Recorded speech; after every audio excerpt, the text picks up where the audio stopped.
Today we're talking about Annihilation, the new map pack for Call of Duty Black Ops. We have 4 new multiplayer maps, Hangar 18, Silo, Drive-In, and Hazard, and a new zombies map called Shangri-La.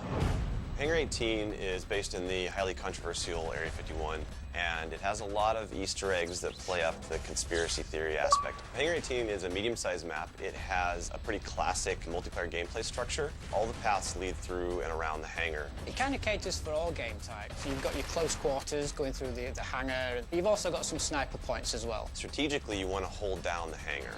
If you can work with your teammates to really control the 4 main flow points, then you're going to dominate the map.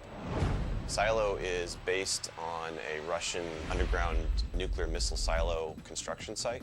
It's probably one of the largest maps in the entire game. Silo favors players who take their time because there's a lot of flank routes and a lot of interconnecting paths. So players who are smart and use decoys and pay attention to the mini-map are going to be more successful. You can't really stick around in one place for too long because you're going to get shot from multiple angles. You really need to learn how to play the map, how the paths flow, and you need to stay on the move.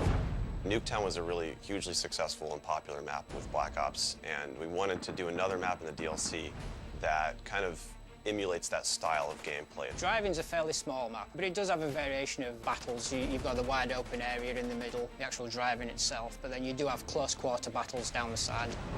So Hazard was inspired by one of our World at War maps called Cliffside, but it's a complete reimagining of it. We've actually turned it into a golf course. It's a great level. Hazard is probably one of the only maps in the game that focuses almost exclusively on long-distance engagements, and the long-range snipers and LMG gunners and assault rifle guys are going to have an advantage. You're definitely going to want to avoid the fairway if you're not a sniper and stick to the edges of the map where there's some more intense choke points and medium-range engagements.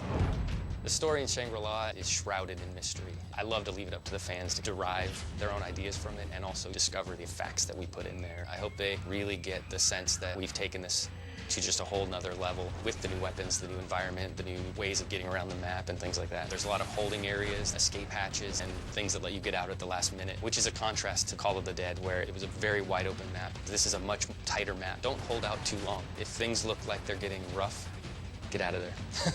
It's time to go. With Annihilation, we had a goal that we really wanted to push the visuals in all the maps. Each map feels very unique from one another. They feel like the kind of maps that you just want to spend a lot of time in. Annihilation hits Xbox Live Marketplace on June 28th.